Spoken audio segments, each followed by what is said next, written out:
ትዳር ማለት ልዩነት የሌለበት ማለት አይደለም። የአንድ ሰው ሁለት እግር እንኳን ይጋጫል ሲራመዳል። ሁለት ሰው እንዴት አይጋጭ? ልዩነት ይኖራል፣ አለመግባባት ይኖራል። ምናባዊ አይደለም። በቃ እንዲሁ ጽድት ያለ አይደለም፣ ይደፈርሳል። ከሙእሚን ግን የሚጠበቀው ቶሎ ጥግን ያደረከው ኸይር ለመሆን መጣር። ስሜት ይጎዳል። እንደምንም ትረሳውና ሜንድ ልጅ ወልደሃል፣ ግቢ መስርተሃል፣ ማህበረሰብ አውቀሃል፣ ህይወት አለ የምትኖረው ህይወት። ይህም በቀላሉ የምትበጥሰው ቦንድ አይደለም። ሰንሰለቱ ጥብቅ ነው። ትውጠዋለህ፣ ታልፈዋለህ። እህቴም እንደዛ ግልጽ ነው። ትዳር ማለት ምናባዊ አይደለም። ሐታ ፊ በይት ነቢይ ሰለላሁ ዐለይሂ ወሰለም በነቢዩ ቤት እንኳን የተከሰተው ልንገራችሁ። ነቢዩ አንድ አይሻን ጠሯት። በጣም ይወዷት ነበር። ያ አይሻ አሏት። አለች አንቺ እኮ በእኔ በጣም ደስተኛ ስትሆኝና በእኔ ስትቆጪ አውቀዋለሁ አሏት። ያ አላህ መልእክተኛ እንዴት ታውቀዋለህ አለች። ረሱልን ተመልከቱ እንዴት ስማርት እንደነበሩ።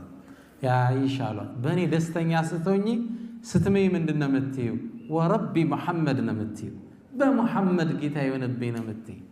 በእኔ ስትቆጭ ደግሞ ወረቢ ኢብራሂም ነው የምትይው። በኢብራሂም ጌታ የሆነብኝ ነው። እስራቸው አይወሱም። አይሻ ድንግጥ አለች። ለካ ይዘዋታል። ምን አለች? ያ አላህ መልእክተኛ ስምህን እንጂ እኮ ሌላ ምተው ነገር የለውም አለች።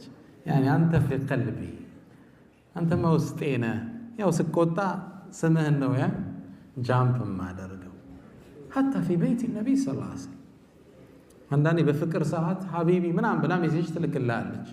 ሌላ ጊዜ ደግሞ ሜሴጁ ምን ሊሆን ይችላል? እንትን አምጣ ብቻ የሚል ሊሆን ይችላል። ግልጽ ነው።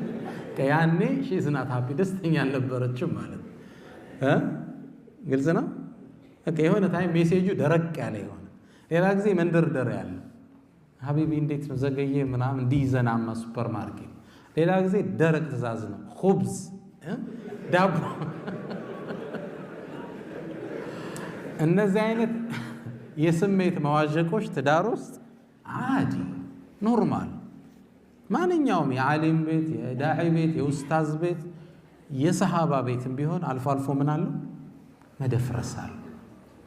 ብልጥ ሰው ምንድን ነው? ቶሎ መጠገን፣ ስሜቷን ለማደስ መሞከር። ወንድም እንደዛው ላለው እናስታውስ ነጥቦቻችን። የመጀመሪያው የህይወት ዓላማ አለው አንድ ሙስሊም፣ ዓላማውን አይረሳም። ሁለተኛው ጥሩ ሙስሊም በላቡ ያድራል። ሶስተኛው ወላጆቹን አይረሳም። አራተኛው ጥሩ ባል ነው። አምስተኛው ጥሩ ሚስት ናት። ኢንሻአላህ የተሰጠኝ የጊዜ ገደብ ከዚህ አያልፍም እያለኝ ነው። አላህ በሰማነው እንጠቀም ያድርገን። የንግግር መብዛት አይደለም፣ አላህ ውስጣችን ያሳርፈው። እኔንም እናንተንም አላህ ይጥቀመን። የመጣችሁበትን ዓላማ አላህ ጥግ ያደርስላችሁ። ሐቂቃ ሐሳባችሁ ዓላማችሁ ተሳክቶ ጥግ የሚደርስ አላህ ያድርገው። ልጆቻችሁን አላህ ሳልህ አድርጎ ያሳድግላችሁ። ወሰለላሁ ወሰለም ወባረከ ዐላ ነቢይና ሙሐመድ።